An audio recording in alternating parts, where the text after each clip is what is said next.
karoorri kee intiraansii 300 fiduudhaaf yookiin immoo 301 fiduudhaaf yoo akkas ta'e ati dogoggorteerta. Kana jechuunis intiraansii hojjechuudhaaf intiraansii irratti qabxii gaarii argamsiisuudhaaf saabjektoota hunda yookiin immoo gosa barnootaa hunda boqonnaawwan isaanii 10 meeqa ta'an kana fixuun sirraa hin eegamu.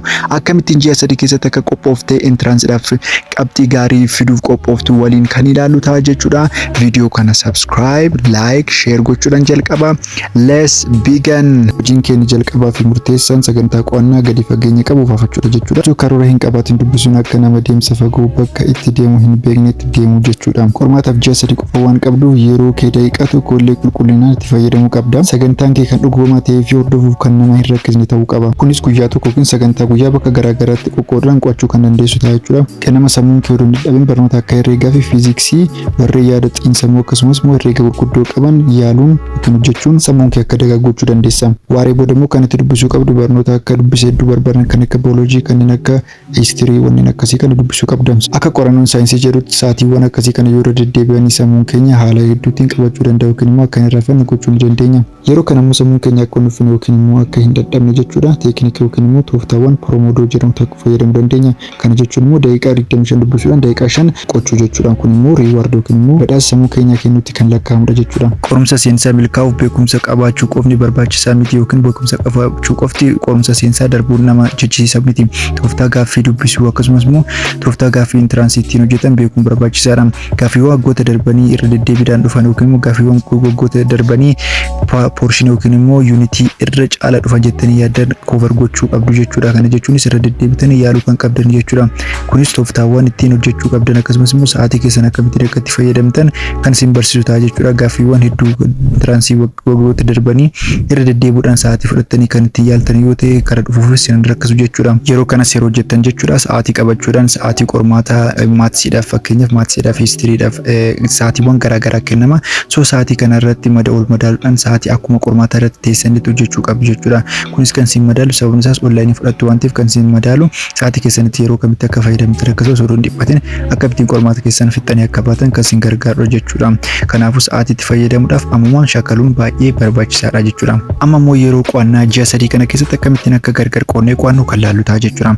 Kana jechuun ji'a 3 qabdu ji'a tokkoffaatti maal hojjedha ji'a lammaffaatti maal hojjedha ji'a sadaffaatti immoo maal hojjechuun qaba kan jiru kan laallu yogguu ta'u ji'a tokkoffaa kana jechuun ji'a tokkoffaa kan irratti kan laallu egaa kutaa 11-12 jechuudha. Sababni isaas intiraansoota baqriin gaddaa yookiin immoo bara darban hojjetaman hedduu isaa kanan laale yogguu ta'u innis immoo kan irra caala kan baay'atu kutaa 11-12 kan ta'u jechuudha.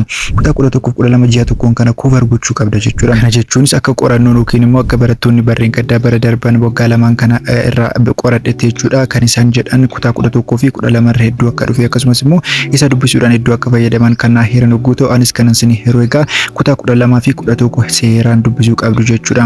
Hagas mara itti dhiphachuu baattanis jechuunis kan isinitti ulfaatu hagas mara keessa diippilii butanii hojjechuu baattanis kana jechuun qormaata wajjin kamtu dhufuu danda'a kan jiru of madaaluudhaan shaakaluu qabdu jechuudha. Sababni isaas kutaan 11-12% 60 ol kan ta'u kan itti dhufudha jechuudha. Kanaafuu kutaa 11 fi 12 ji'a tokkoffaa kana keessatti koover yookiin immoo fixuu qabdu jechuudha. Fixuu jechuunis hunda isaa dubbistanii fixuu doontanii gaaffiidhaan irree koover gochuu kan dandeessan yogguu ta'u haala kanaan qo'annaa keessan itti xumuruu dandeessu jechuudha. Ji'a lammaffaa yookiin immoo ji'a itti immoo maal hojjedha kan jedhu yogguu ilaallu jechuudha. Kanas jechuun kutaa 11-12 keessaa gaaffiiwwan intiraansii ba'an haala salphaadhaan kan isin hin jeeqne akka isin hin jeeqnetti jechuudha.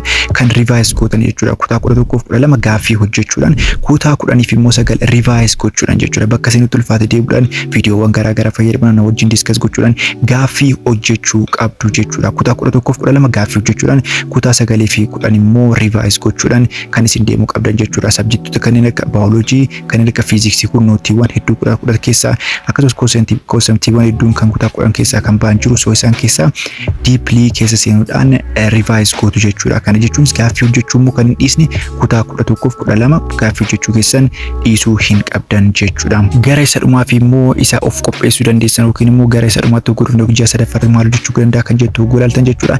Torbee lamaan qabdan irratti wanta kutaa 9 aga 12 jiru wanta isin irratti hin dubbanne yookiin wanta isin irratti na hafa jettanii yaaddan gaaffii hojjechuudhaan yookiin immoo deeply proof gochuudhaan kan isin yaaltan jechuudha malee nootii qabachuun hin barbaachisu. Akkasumas immoo of jeequun hin barbaachisu. Sa'aatii hedduu fudhattanii dubbisuun hin barbaachisu jechuudha. Revise gochuudha. Yuunitoota jiran maaltu jira? Maalan beekuu qabda jettanii revise gochuudha malee deeply keessa buutanii kan isin dubbistan miti jechuudha. Torbee 2 qofa jechuudha.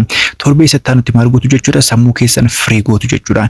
Kana jechuunis sammuu keessaniif boqonnaa kennuudhaan akka inni bashannanu yookiin immoo akka reward gochuufii qabdu jechuudha. Yookiin immoo space kennuufii qabdu jechuudha. Akka think godhu yookiin immoo akka yaaduuf space kennuufii qabdu jechuudha. Isa taanutti egaa akkam gootu jechuudha? Qophooftaniirtu waan ta'eef revise gootaniirtu waan ta'eef sammuun keessan wanta takka hin yaadda'u jechuudha. Haala kanaan hojjedhaa. Yaada qabdan koomentii na beeksisaa. Viidiyoo biraan akka wal argarutti bye bye.